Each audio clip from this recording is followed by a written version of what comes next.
हमारा जो next question आता है ना बेटा, वो आता है डायरेक्टर के बारे में, मतलब डिस्क्वालिफिकेशन ऑफ डायरेक्टर। ये रहा, बड़े ध्यान से सुनना प्लीज,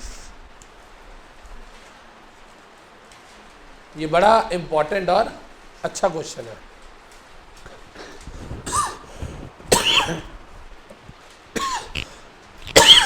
सॉरी यार, देखो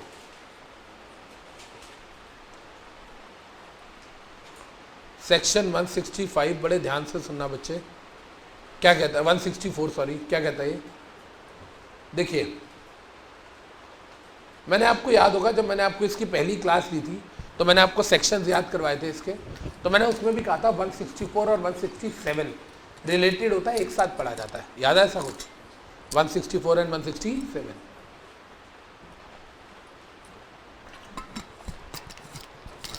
देखो ध्यान से सुनना बच्चे, what is the difference between 164 and 167? 164 कहता है कौन कौन इंसान डायरेक्टर नहीं बन सकता, कौन कौन इंसान डायरेक्टर नहीं बन सकता। एंड 167 कहता है कब कब आपको डायरेक्टरशिप छोड़ के जाना पड़ेगा। हेडिंग समझो, 165 कहता है disqualification of director, and 164 sorry 165 पता नहीं क्यों बार बार बोल रहा हूँ, 164 एंड 167। 164 बोलता है डिस्क्वालिफिकेशन ऑफ डायरेक्टर, 167 बोलता है वेकेशन ऑफ डायरेक्टर। अगर आप इनमें से किसी भी ग्राउंड के अंदर हो, अगर आप इनमें से किसी भी ग्राउंड के अंदर हो तो आप डायरेक्टर नहीं बन सकते, राइट। लेकिन वेकेशन वाले ग्राउंड्स क्या है, अगर आप उनमें से किसी भी ग्राउंड पे हो तो आपको कंपनी से वेकेट होना पड़ेगा। इसमें कोई डाउट? डिफरेंस समझ आ रहा है? मतलब at the time of appointment आप इनमें से किसी भी ग्राउंड पे डिस्क्वालिफाइड नहीं होने चाहिए, ठीक है। अगर डिस्क्वालिफाइड हो तो आप एलिजिबल नहीं हो। बड़े ध्यान से सुनना, इससे पहले ये क्वेश्चन स्टार्ट हो मैं आपको सिंपल सी कहानी बता देता हूँ कि ये सबसेक्शन 2 गवर्नमेंट कंपनी पे अप्लाई नहीं होता, याद रखना। ये सबसेक्शन 2 गवर्नमेंट कंपनी पे अप्लाई नहीं होता, याद रहेगा। मतलब गवर्नमेंट कंपनी के डायरेक्टर गवर्नमेंट कंपनी में इस ग्राउंड पे आप डिस्क्वालिफाइड नहीं माने चाहोगे। चले जी आगे। अब देखो ये कहता क्या, सेक्शन 164 सबसेक्शन 1 कहता है जी आप किस किस ग्राउंड पे डायरेक्टर नहीं बन सकते। अनसाउंड, पागल आदमी क्या बन सकता है डायरेक्टर? बनना भी नहीं चाहिए लॉजिकली देखा जाए तो, लेकिन कह रहा है अनसाउंड बाय कोर्ट, इसको ध्यान रखना। डॉक्टर नहीं कह रहा, डॉक्टर ने पागल घोषित कर दिया उससे कोई फर्क नहीं पड़ता, कोर्ट पागल डिक्लेयर करेगा उसको। कोई भी ऐसे तो बंदा डॉक्टर से रिश्वत दे के पागलपन डिक्लेयर करवा देगा, यस और नो? मूवीज़ में देखा ना, बंदा मर्डर करता है बाद में कोर्ट में बिहेव करता है जैसे मैं पागल हूँ, जज कहता है ये पागल है, ले जाओ जी। ऐसे तो कोई भी पागलपन कर नाटक कर सकता है।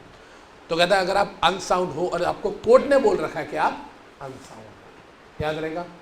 क्लियर है जी सबको? ये कोर्ट पे मैं फोकस इसलिए कर रहा हूँ कि जब एग्जाम में क्वेश्चन आता ना, एक बंदा है उसको डॉक्टर ने डिक्लेयर कर दिया कि वो पागल है, बताओ वो डायरेक्टर बन सकता है? यस बन सकता है। बच्चों का फोकस अनसाउंड पे रह जाता है, ये भूल जाते हैं कि डॉक्टर नहीं कोर्ट चाहिए, याद रहेगा। चलें आगे, एनी डाउट? अनडिस्चार्ज इंसॉल्वेंट, इसमें तो हम कई बार बात कर चुके हैं कि ऐसा बंदा जिसने कोर्ट के हिसाब से अपने लाइबिलिटीज को परसेंटेज वाइज पे ऑफ नहीं किया, बताया था ना मैंने आपको, राइट। जिसने इंसॉल्वेंसी के लिए अप्लाई किया हुआ है वो भी नहीं बन सकता, ठीक है जी। क्लियर है? मतलब आप कोर्ट में जाते हो ना कि माय लॉर्ड हम इंसॉल्वेंट है, हमें बैंकक्रप्ट डिक्लेयर कर दो, ठीक है। बड़े ध्यान से सुनिएगा, पुराने वाले लॉ में और इस लॉ में ये फ़र्क आ गया। पहले जब आप कहते थे मेरे पास पैसे नहीं है, हम उसको बोलते थे बैंकक्रप्सी। हम कोर्ट में जाके कहते थे माय लॉर्ड पैसे नहीं है हमारे पास, लोग हमारी जान ले रहे हैं, कोर्ट कहता था अच्छा इंसॉल्वेंट डिक्लेयर कर रहा हूँ। अब उल्टा हो गया, IBC कोड आया ना नया, इंसॉल्वेंसी एंड बैंकक्रप्सी कोड, मैंने आपको बताया था।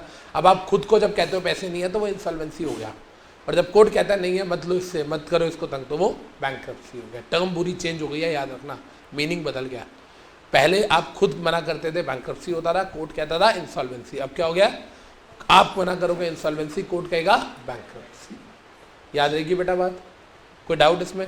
नया एक्ट आया, नए रूल आ गए, नई डेफिनेशन आ गई, समझ रहे हो? एक्ट ही नया आ गया ना, इंसॉल्वेंसी एंड बैंकक्रप्सी कोड, तो क्योंकि वो नया आ गया उस वजह से डेफिनेशंस चेंज कर दी उन्होंने। तो भाई मैं पागल हूं, मेरा दिवालिया निकल गया, मैंने दिवालिया के लिए अप्लाई किया हुआ है, इसमें कोई डाउट? क्लॉज डी क्या बोलता है? कन्विक्टेड फॉर 6 मंथ्स, अगर आपको 6 महीने की सजा हुई है, then up to 5 years from the expiry of sentence. अगर आपको 6 महीने की सजा हुई है तो आप 5 सालों तक डायरेक्टर नहीं बन सकते। यही कह रहा है ना? इसका मतलब एक चीज समझो, अगर 6 महीने से कम सजा हुई है फिर तो कोई चक्कर ही नहीं है, यस और नो? अगर मुझे 2 महीने 3 महीने 4 महीने की जेल हुई है तो कोई आफत नहीं आती, लेकिन कहता है अगर आपको कम से कम 6 महीने की सजा हुई है तो आप 5 सालों तक डायरेक्टर नहीं बन सकते, यस और नो? मैम रेड बैंड, क्या नाम है आपका? आगे आइएगा प्लीज।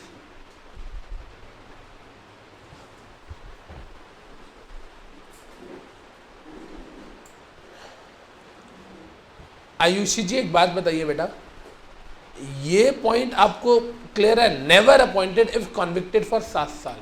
अगर आपको 7 साल की सजा हुई है फिर तो आप कभी भी नहीं बन सकते, ये बात तो क्लियर है? 7 साल के लिए सजा हुई है तो आप कभी भी डायरेक्टर नहीं बन सकते, लेकिन 6 महीने के लिए हुआ है तो 5 सालों तक नहीं बन सकते।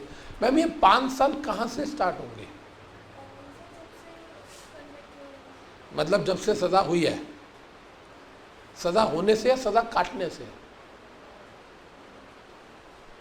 पॉइंट समझ आ रहा है मेरा? Convicted for 6 months, then up to 5 years from the expiry of sentence. What does it mean? Expiry of sentence है, इम्प्रिजनमेंट नहीं है, सेंटेंस। मतलब आपको जेल में डाला, आपको जेल में डाला मान लो 1 साल के लिए, ठीक है? तो आप 1 साल के लिए डाल दिया तो आप 5 साल के लिए डिस्क्वालीफाइड हो। जब बाहर निकल के आओगे तब से, या जब सुनाई सजा तब से? क्यों? एक्सपायरी लिखा है, लेकिन एक्सपायरी ऑफ सेंटेंस लिखा है, इम्प्रिजनमेंट थोड़ी लिखा है। पता नहीं, मुझे नहीं पता, मुझे इतनी लॉ थोड़ी आती है। तो यहाँ पे लेकिन यहाँ पे लॉ की पूरी लैंग्वेज पता क्या है? From the date of 5 years from the date of expiry of sentence, ये है लॉ की language. 5 years from the date of expiry of sentence.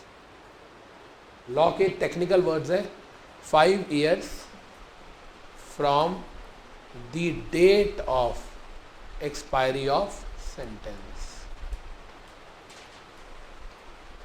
अब आप बताओ क्या लगता है इसमें?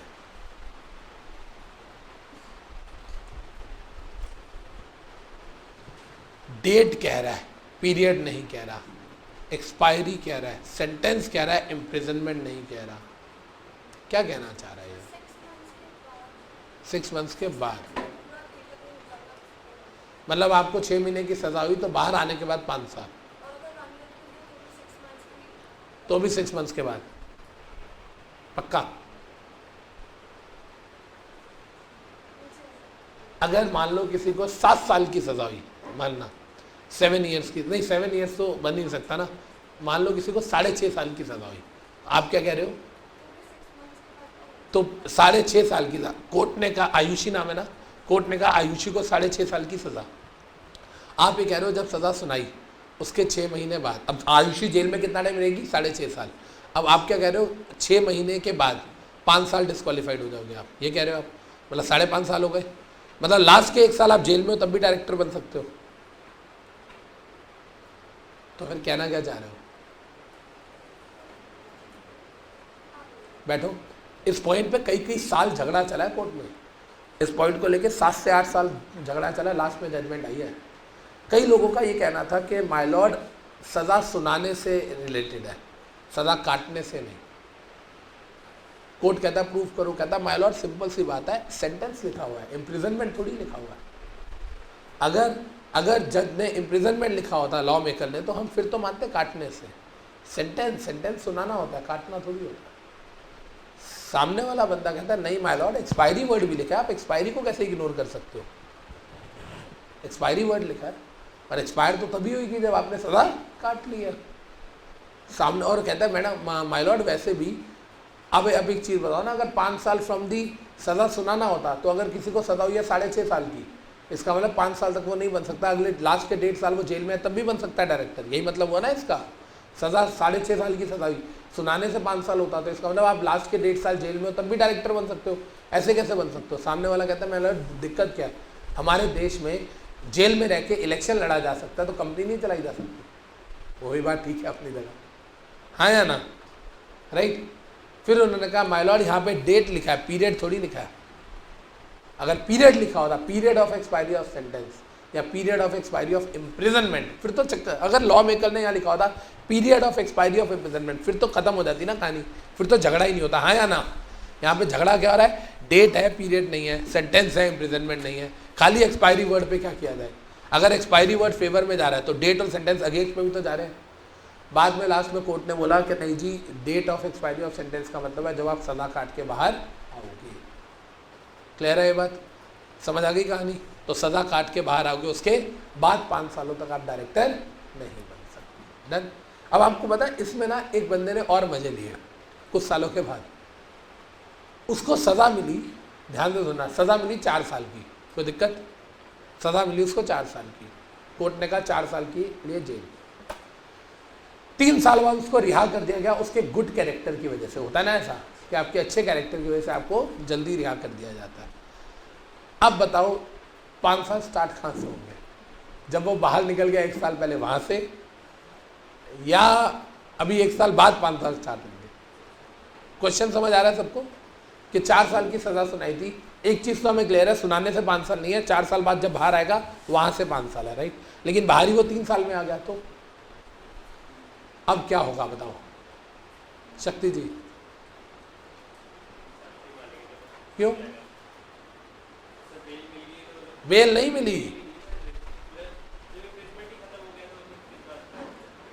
इम्प्रिजनमेंट खत्म हो गया, पर यहाँ इम्प्रिजनमेंट लिखा कहाँ है?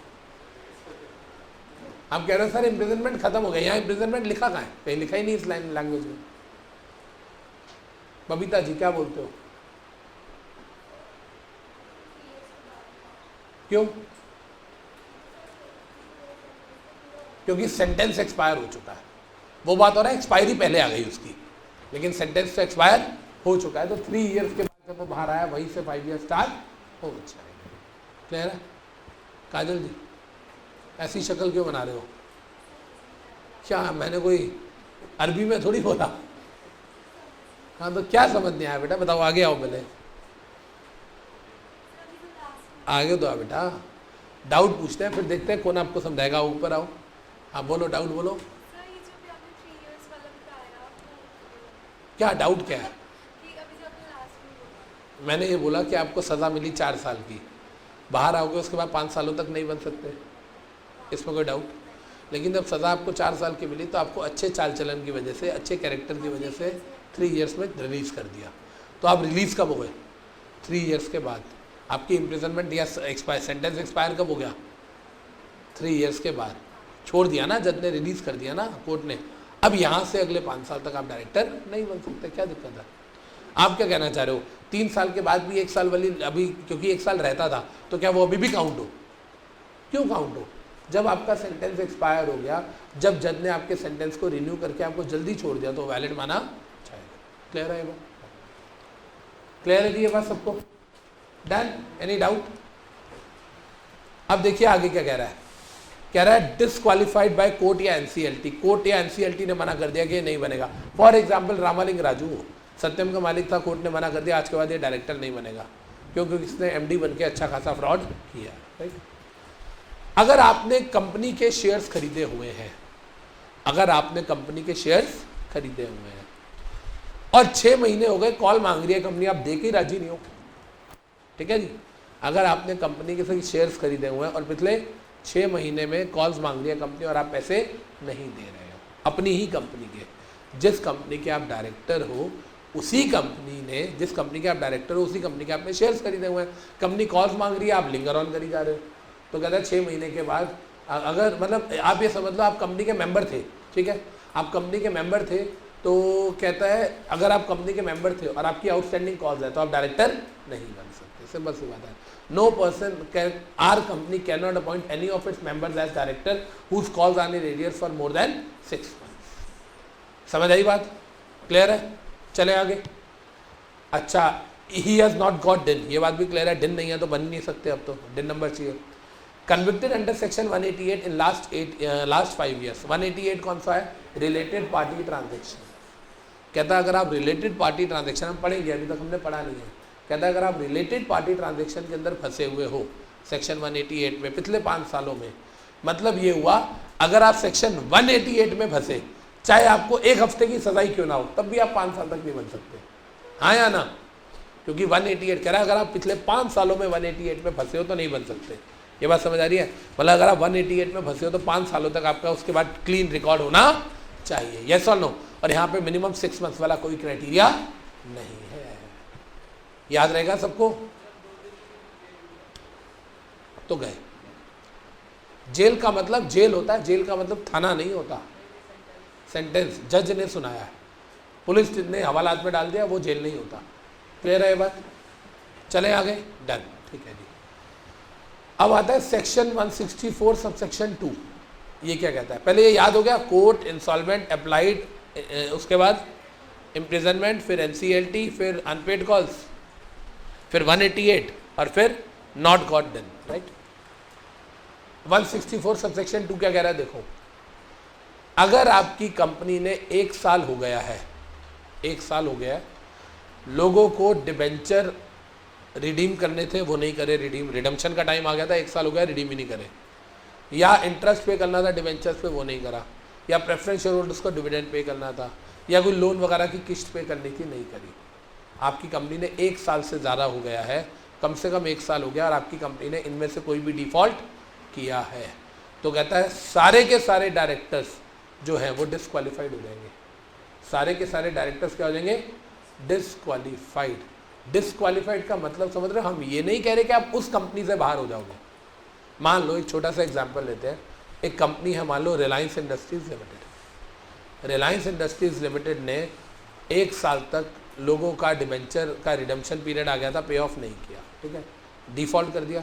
तो कहता है रिलायंस में जितने डायरेक्टर्स हैं, जितने, सारे के सारे किसी और नई कंपनी में नहीं बन सकते अगले 5 सालों तक। रिलायंस के जितने डायरेक्टर्स उस टाइम पे हैं वो सारे के सारे अगले 5 सालों तक किसी और कंपनी में डायरेक्टर नहीं बन सकते। ये नहीं कह रहा यहाँ से छोड़ के जाएंगे, समझ रहे हो ये चीज़? Getting me? इस ये डिस्क्वालिफिकेशन का ग्राउंड है या वेकेशन का? डिस्क्वालिफिकेशन का मतलब इस ग्राउंड पे, अगर सिंपल सी बात है, हमारी कंपनी ने 1 साल हो गया फ्रॉड किया या डिफॉल्ट वगैरह किया इसमें, तो जितने भी डायरेक्टर हैं वो सब फंस गए, वो सब के सब यहाँ से तो नहीं निकलेंगे, लेकिन नई कंपनी में जाने लायक नहीं रहे। कोई डाउट? क्लियर है सबको? सिंपल, समझ आ गई बात? अच्छा, साथ में ये कहता है आपकी कंपनी ने लगातार 3 साल फाइनेंशियल स्टेटमेंट या एनुअल रिटर्न आरओसी को फाइल नहीं करी, financial statement AOC 4, annual return MGT 7, लगातार 3 साल फाइल नहीं करी, तो कहता है ineligible to be reappointed as director in such company. हम उसी कंपनी में दोबारा रीअपॉइंट होने लायक नहीं रहे, और हम किसी और कंपनी में अपॉइंट होने लायक नहीं रहे for 3 years from the date of failure. मतलब हमें उस कंपनी से निकाला नहीं जाएगा, लेकिन उसी कंपनी में हम तब तक है जब तक हमारा करंट टेन्योर है, ना तो हम दोबारा उसमें रीअपॉइंट होने लायक रहे, राइट? याद रहेगा, हमने पढ़ा था ना एजीएम का notice, being eligible I offer my self for reappointment, याद आ रही है? ADDA, account dividend director auditor, पढ़ा था हम लोगों ने। तो अब मैं रीअपॉइंट होने लायक नहीं रहा, मतलब अगर मेरी कंपनी ने इन दोनों में से कोई भी डिफॉल्ट करा तो उस कंपनी के जितने डायरेक्टर्स हैं वो ना तो किसी नई कंपनी में अपॉइंट होंगे, ना अपनी कंपनी में रीअपॉइंट होंगे। बस अपनी कंपनी में थोड़े दिन की आपकी रह गई है सर्विस, उसको करो और बाय बाय टाटा सी। मतलब इस ग्राउंड पे निकाला नहीं जाएगा। समझ आ रहा है मैं क्या कहना चाह रहा हूँ? ये ग्राउंड पे विकेट नहीं करवाया जाएगा आपसे। ऐसा नहीं है कि सारे के सारे निकल गए, नहीं, निकाला नहीं जाएगा, लेकिन दोबारा रीअपॉइंटमेंट के लिए आप एलिजिबल नहीं हो और नई कंपनी में भी आप अपॉइंट होने के लिए एलिजिबल नहीं हो। याद रहेगा? भारती जी, कोई डाउट है? पक्का? और कब तक नहीं हो? 5 सालों तक नहीं हो। डन। अब यहां पर यार एक चीज आती है मेरे माइंड में, अंकिता जी एक जवाब देना बेटा। आपको एक कंपनी ने आज डायरेक्टर अपॉइंट किया, आज क्या तारीख है? 20 अप्रैल, ठीक है।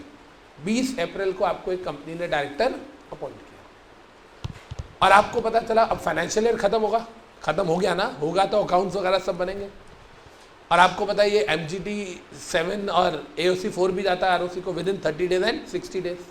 AOC 4 30 डेज में जाता है, MGT 7 60 डेज में जाता है, और नहीं गया। तीसरा साल था ये। आरओसी कहता है जितने डायरेक्टर हैं सब डिस्क्वालीफाइड। आप कहते हो माय लॉर्ड मेरे को क्यों लपेट रहे हो, मेरा तो पहला साल है, मैं तो अभी आई हूँ 6 महीने पहले कंपनी में, मेरी क्या गलती है, मेरी देख रेख में या मेरे सुपरविजन में तो एक ही बार डिफॉल्ट हुआ है, मेरी क्या गलती है? तो बताओ आप डिस्क्वालीफाइड माने जाओगे हाँ या ना? नहीं माने जाएंगे। क्यों? पास्ट 2 ईयर्स में एक बार आपके अंडर हुआ।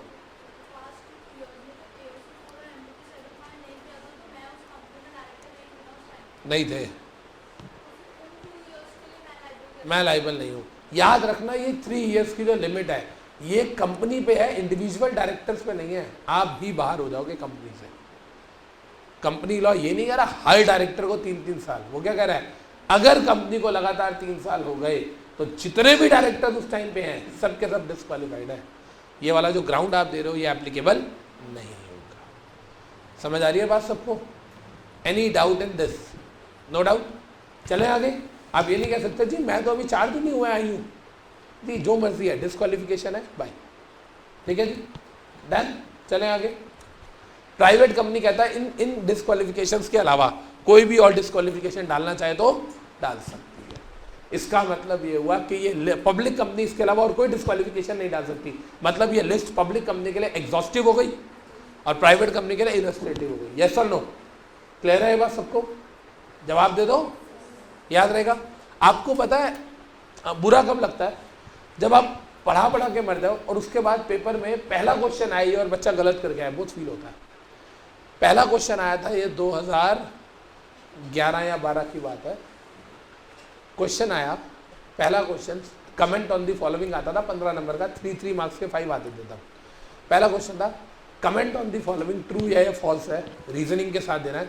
कंपनीज एक्ट 1956 था तब। Companies act 1956 states about qualifications of director. 99% बच्चों ने ट्रू लिखा। भाई कंपनी लॉ क्वालिफिकेशन नहीं बोलता, डिस्क्वालिफिकेशन बोलता। कंपनी लॉ ये थोड़ी कह रहा है कि बनना है तो क्या क्या करोगे। कंपनी लॉ क्या कह रहा है कौन कौन बंदा बन नहीं सकता, हाँ या ना? तो याद रखना कंपनी लॉ क्वालिफिकेशंस नहीं बताता, कंपनी लॉ डिस्क्वालिफिकेशन। अब इतनी सी भी कॉमन सेंस आप पहले क्वेश्चन में नहीं लगाते हो, बताओ। ठीक है जी, चले आगे।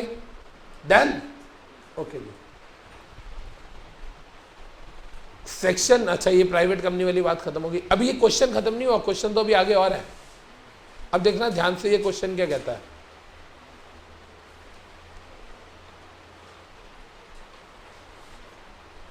और इसका ना थोड़ा ढंग से देखना है वाला क्वेश्चन, नहीं तो काम खराब हो जाएगा।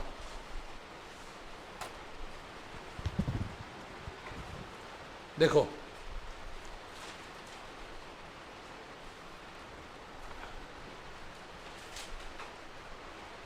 पहले तो हम बात करते हैं रूल 14 की। ये इसकी बात कर रहा हूं मैं, इसके ऊपर वाले की बात नहीं कर रहा। रूल 14 164 सबसेक्शन 2 का है। मतलब वही कब, जब सारे के सारे डिस्क्वालीफाइड हो गए, हाँ या ना? Other than government company. समझ आ रही है बात? कहता है अगर हमारी कंपनी ने 3 सालों तक अकाउंट्स नहीं भेजे या MGT 7 नहीं भेजा या हमारी कंपनी ने 1 साल तक डिफॉल्ट करा रीपेमेंट वगैरह में या इंटरेस्ट में, तो कहता है उसके सारे के सारे डायरेक्टर डिस्क्वालीफाइड हो गए, हाँ या ना? कह रहा है वो सारे के सारे डायरेक्टर्स, देखो ध्यान से समझना क्या कह रहा है यहाँ पे। ये जनरली ना ये वाली जो बात है ना, ये वाली बात, ये एक डायरेक्टर के बारे में बोल रहा है, बाकी सारी की सारी सारे डायरेक्टर्स के बारे में बोल रहा है। सुनो, कह रहा है द मोमेंट आप डिस्क्वालीफाइड हो जाते हो तो आप अपनी कंपनी को इंटीमेट कर दोगे कि भाई मैं डिस्क्वालीफाइड हो गया हूँ। आप डिस्क्वालीफाइड हो जाते हो तो आप अपनी कंपनी को इंटीमेट कर दोगे कि मैं डिस्क्वालीफाइड हो गया हूँ, इसका मतलब अगली बार मुझे रीअपॉइंट मत करना। सिंपल सी बात है। अगर एक डायरेक्टर, सिंगल डायरेक्टर डिस्क्वालीफाइड हो गया तो वो कंपनी को क्या फाइल कर देगा? DIR 8 फाइल कर देगा। क्लियर है ये बात कि मैं डिस्क्वालीफाइड हो गया हूँ तो please do not consider me for reappointment. Done? लेकिन कहता है सारे के सारे हो गए तो कंपनी ROC को DIR 9 में रिपोर्ट देगी 30 डेज में कि हमारे सारे के सारे डायरेक्टर्स डिस्क्वालीफाइड हो गए हैं।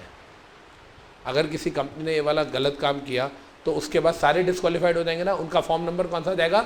DIR 9 जाएगा इन 30 डेज टू ROC। मेरे को लगता है ये फॉर्म आज तक कभी फाइल हुआ ही नहीं होएगा। ऐसी कौन सी कंपनी है जो इतनी ज़्यादा नेग्लिजेंट होगी जिसके सारे डायरेक्टर्स की दाल रोटी बंद हो जाए? समझ रहे हो ये चीज़? तो ये फॉर्म कभी रेयर ऑफ द रेयरेस्ट में यूज़ होगा तो होगा। यस और नो?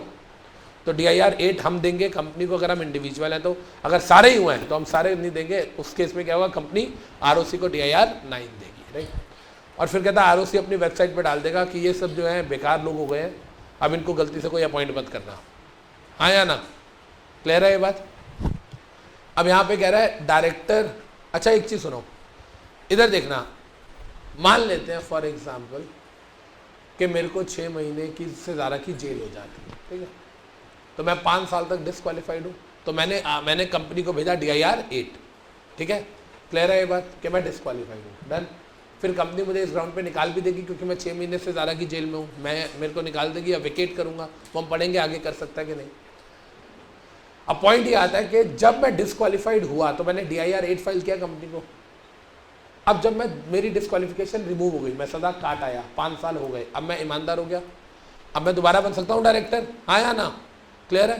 तो कहता है मुझे ROC को DIR 10 फाइल करना पड़ेगा कि अब मैं डिस्क्वालीफाइड नहीं रहा, तो वो जो डिस्क्वालिफिकेशन थी आपकी वेबसाइट पर उसको रिमूव कर दो। समझ आ रही है बात, याद रहेगा सबको कि आप प्लीज़ मुझे उस डिस्क्वालिफिकेशन को रिमूव कर दो। तो डिस्क्वालिफिकेशन से रिलेटेड 3 चीज़ें हुई, 8 में मैं बताऊंगा डिस्क्वालीफाइड हूँ, 10 में मैं बताऊंगा कि मेरी डिस्क्वालिफिकेशन रिमूव हो गई है, बताऊंगा कंपनी को रिमूव करवाऊंगा ROC से, और 9 हो गया जब सारे के सारे डिस्क्वालीफाइड हो गए। इसमें कोई डाउट? हाँ जी बेटा। अभी तो मैंने एग्जाम्पल दिया, 5 साल की सजा काट के आ गए, 5 साल कंप्लीट हो गए।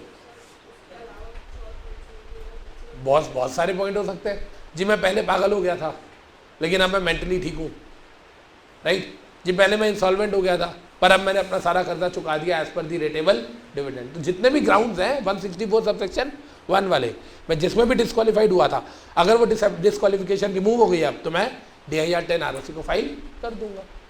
यस और नो, क्लियर है ये बात? हाँ जी।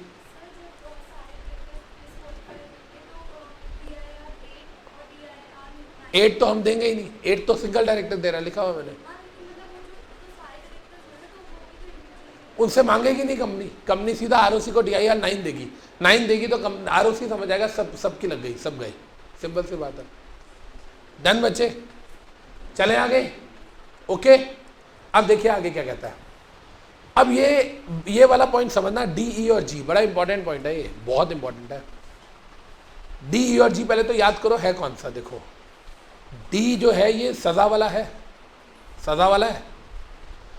E भी सजा वाला है, डिस्क्वालीफाइड, और G भी सजा वाला है। ध्यान से देखो अगर, हाँ या ना, D, E और G 3 की बात कर रहा है, तीनों सजाओं वाले हैं ना ये, राइट।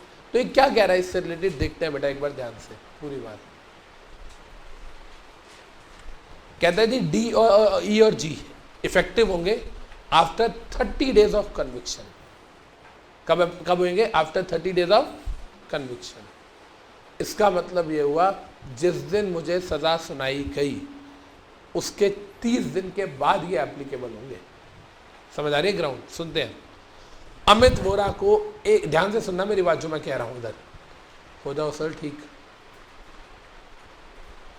तंग बहुत कर। देखो अमित वोरा को 1 जनवरी 2017 को जज साहब ने बोल दिया 1 ईयर की इम्प्रिजनमेंट। अमित वोरा को 1 जनवरी 2017 को 1 साल के लिए जज ने बोल दिया 1 ईयर की imprisonment. Any doubt in this? अब मैं 5 सालों के लिए डिस्क्वालीफाइड हूँ, है ना, 5 सालों के लिए डिस्क्वालीफाइड हूँ मैं, ठीक है। और या तो इसमें बोल दिया, या मान लो मुझे बोल दिया उसमें क्या नाम है 188 में बोल दिया कि मेरे को सज़ा सुना रहे हैं। क्लियर है ये बात? अब क्या ये नहीं हो सकता कि मुझे जो 1 साल की जेल हुई है, मैं डिस्क्वालीफाइड हो गया ना बाहर आने के, अब 1 साल की जेल मुझे सुना दी, मैं कितने सालों के लिए डिस्क्वालीफाइड हो गया? टोटलिटी में 6, 1 साल ये वाला और 5 साल अगले, हाँ या ना। क्या ऐसा नहीं हो सकता कि मैं 30 डेज के अंदर अंदर अपील फाइल कर दूं हायर कोर्ट में? हाँ या ना? होता है ऐसा? तो 30 डेज के अंदर अंदर हो सकता है ऐसा कि मैंने अपील फाइल कर दी हो? यस और नो? अगर मैंने 30 डेज के अंदर अंदर बेल ले ली और अपील फाइल कर दी, कहता उसके बाद अगर 30 डेज में अपील फाइल कर दी तो ये वाली डिस्क्वालिफिकेशन आप पे अप्लाई नहीं होगी। हाँ या ना? समझ आ रहा है? क्यों? क्योंकि अब तो हायर कोर्ट डिसाइड करेगा मुझे सजा होनी है या नहीं होनी है। यस और नो? Getting my point? मैं क्या कहना चाह रहा हूँ, अगर मेरे को 1 साल की सजा हो गई और मैंने कोई अपील नहीं करी तो 1 साल सजा का 5 साल बाद के मैं डिस्क्वालीफाइड हो गया। लेकिन अगर मुझे 1 साल की सजा हो गई तो कहता है वो जो शुरू होंगे ना 5 साल या जो भी सजा की बात शुरू होगी, डिस्क्वालीफाइड कब माना जाऊंगा? After 30 days. क्यों? क्योंकि 30 डेज आपके अपील के होते हैं। अगर मैंने को कोर्ट ने 1 साल की सजा सुना दी और मैंने उसकी 4 दिन में ही अपील फाइल कर दी, तो कहता है अब तो हायर कोर्ट में केस चलेगा, तो कहता है तब मैं डिस्क्वालीफाइड नहीं माना जाऊंगा। कब तक? जब तक केस चल रहा है हायर कोर्ट में। यस और नो? जवाब दे दो। क्लियर है? अब कहता है हायर कोर्ट की भी तो जजमेंट आएगी, हायर कोर्ट की जजमेंट आएगी, हाँ या ना? अब कहता है मान लो मैंने हायर कोर्ट के अंदर केस चल रहा है, उसकी जजमेंट आ गई। अब उसकी जजमेंट मान लो आ गई 1 जून को, हायर कोर्ट की जजमेंट आ गई, ठीक है। अब कहता है जी अब मैं डिस्क्वालीफाइड माना जाऊंगा, उन्होंने भी मेरे अगेंस्ट में दिया। कहता है जी फर्दर अपील करने के लिए आपके पास ना 7 दिन होते हैं। कितने? 7 दिन। अगर मैंने 7 दिन के अंदर अंदर अपील कर दी, मैं फिर डिस्क्वालीफाइड नहीं माना जाऊंगा, और अगर नहीं करी तो 8वें दिन से मैं डिस्क्वालीफाइड हो जाऊंगा। हाँ या ना? लॉजिक समझ आ रहा है सबको? राठौर साहब सोना नहीं है, उठ जाओ। सुन रहे हो सर क्या कह रहा हूँ? राठौर जी, पहली बार मैं कितने दिनों के बाद डिस्क्वालीफाइड होऊंगा? 30 डेज, क्योंकि 30 डेज किस चीज़ के हैं? अपील के। दूसरी बार मैं कितने दिनों बाद डिस्क्वालीफाइड होऊंगा? 7 डेज के बाद, वो भी किसके हैं? अपील के। याद रहेगा आयुषी जी? अच्छा, मैं फिर हार गया केस, हायर कोर्ट में भी हार गया, अब मैं और बड़ी कोर्ट में चला गया, ठीक है जी। मैं मान लो चला गया 1 नवंबर को और बड़ी कोर्ट में चला गया, सुप्रीम कोर्ट के अंदर। मैं 1 अक्टूबर को चला गया सुप्रीम कोर्ट के अंदर, ठीक है। क्लियर है ये बात? मतलब यहाँ पे मान लो ये थी हमारी सेशन, ये मान लो हमारी थी MM फर्स्ट क्लास, ये जज होता है। ये मान लो हमारा था सेशन कोर्ट, ये होता है सेशन कोर्ट। ये मान लो हमारा हाई कोर्ट, ऐसे मान लो, ठीक है। अलग अलग लेवल के कोर्ट होते हैं। ये आप सेकेंड मॉड्यूल में पढ़ोगे, नहीं गिरेगा सर, टेंशन ना लो। ये आप सेकेंड मॉड्यूल में पढ़ोगे, अलग अलग लेवल के कोर्ट होते हैं, ठीक है। कहता है हम पहले केस में हारे, पहले जब हम जज के पास हारे तो 30 डेज अपील किए हैं, 30 डेज के बाद अप्लाई होगा। अगर अपील करा, अपील में भी हार गए, तो कहता है वहाँ से 7 डेज के बाद अप्लाई होगा। कह रहा है फिर हमने दोबारा अपील कर दी, वहाँ से भी हार गए, कहता है वहाँ से भी 7 डेज के बाद अप्लाई होगा। इसका मतलब ये हुआ कि 3 बार अपील अलाउड है ना हमें। पहली बार अगर आप अपील में हारते हो, पहली बार केस हार गए तो 30 डेज आपके पास अपील के हैं। अगर आपने अपील करी तो एप्लीकेबल नहीं होगी डिस्क्वालिफिकेशन, अपील नहीं करी 30 डेज में तो आप डिस्क्वालीफाइड माने जाओगे। फिर आप अपीलेट अथॉरिटी के पास गए, वहाँ पे केस हार गए, तब आपको कितना टाइम मिलेगा अपील का? 7 डेज। 7 डेज तक आप डिस्क्वालीफाइड नहीं हो, उसके बाद आप डिस्क्वालीफाइड हो। वहाँ भी हार गए, फिर आप फर्दर दोबारा तीसरी बार अपील कर रहे हो, वहाँ पे भी क्या होगा? 7 डेज। क्लियर है ये बात? तो कहने का मतलब क्या हुआ कि ये तीनों डिस्क्वालिफिकेशन जो है ये पीरियड के बाहर अप्लाई होंगी, क्योंकि आपने हायर कोर्ट में अपील कर दिया ना। लेकिन जज साहब ने बोल दिया अमित बोरा पागल है, अनसाउंड बाय कोर्ट, तो मैं वहाँ पे कहीं अपील कोई चक्कर नहीं है। अगर मैं अपील करूँगा भी तब भी मैं इमीडिएटली डिस्क्वालीफाइड माना चाहूँगा। समझ आ रही है बात? बाकी ग्राउंड्स पे चाहे मैं अपील भी करूँ, इवन देन मैं इमीडिएटली डिस्क्वालीफाइड माना जाऊँगा, पर इन ग्राउंड्स पे अगर मैंने अपील फाइल कर दी तो मैं डिस्क्वालीफाइड नहीं माना चाहूँगा। क्लियर है सबको? डन?